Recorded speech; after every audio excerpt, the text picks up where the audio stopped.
About 40 years ago, there were yeshiva bochurim that were not behaving as they should.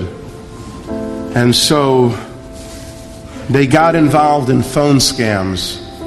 If you don't know what a phone scam is, I probably wouldn't believe you.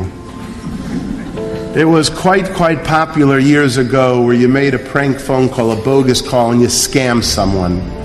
They took it to an abhorrent, unconscionable level. They called Meirei Halacha Gedolei Yisrael and asked bogus questions. It was one boy's turn to call Rabbi Moshe Feinstein. And at 11:30 at night, he called Rabbi Moshe. The Rebbitzin said, the Rosh Hashiva is sleeping, should I wake him? And the boy said, yeah. And Rabbi Moshe came to the phone, hearing it's a halachic question. He washed his hands. He asked the boy nearly at midnight what the question was, and when it was asked to Rabbi Moshe Feinstein, it was obvious that it was a scam, a bogus question. It was made up. Rabbi Moshe asked the boy, what yeshiva do you learn in?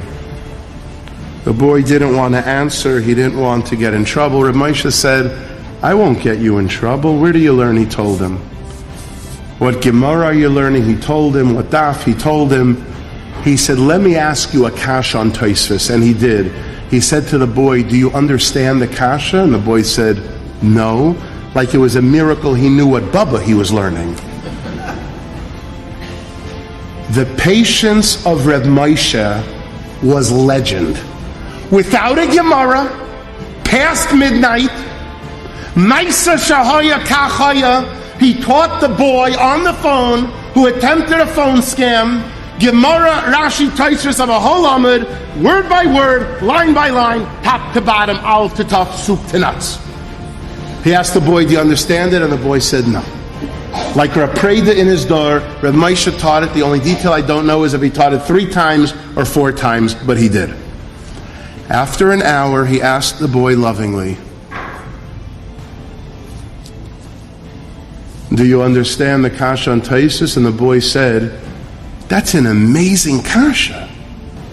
Rav Moshe said, tomorrow in yeshiva, when your Rebbe teaches Tosfos, ask him the kasha.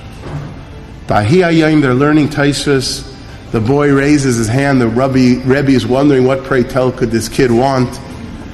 And he asks the kasha. The Rebbe says, that's incredible. Where'd you get that kasha from? He says, Rabbi Moshe Feinstein. The Rebbe mutchered on the kasha all week. Monday, Tuesday, Wednesday, Thursday. He comes in Thursday, beaming like a light bulb, and he says to the class, I worked on it all week, and I have an answer to the kasha that was asked. And he gave a scintillating answer. Thursday evening, the boy comes home from yeshiva, and he runs to his room, and he locks the door and cries. And his parents respectfully ask to be let in. They unlock the door, they walk in, and they see the boy is crying, Demoy Shalish. And they ask their son, the teenager, what happened?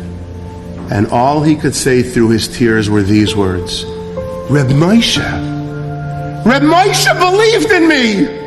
Reb Moshe showed me love and validation and acknowledged me. Reb Moshe believed in me. And if Reb Moshe believed in me, then I believe in myself. You hear me, Tati and Mommy? I believe in myself. And I'm ready to go back tomorrow morning to yeshiva to start learning.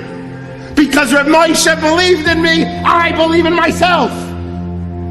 And the next morning he turned his life around and he went back to yeshiva. And obviously I wouldn't say his name today, but he's a choshev magachir in the yeshiva gedolim tri-state area. And if you would ask him why, you know what he would tell you? Because Reb Moshe, he believed in me. He believed in me. He believed in me. And if he believed in me, then I believe in myself.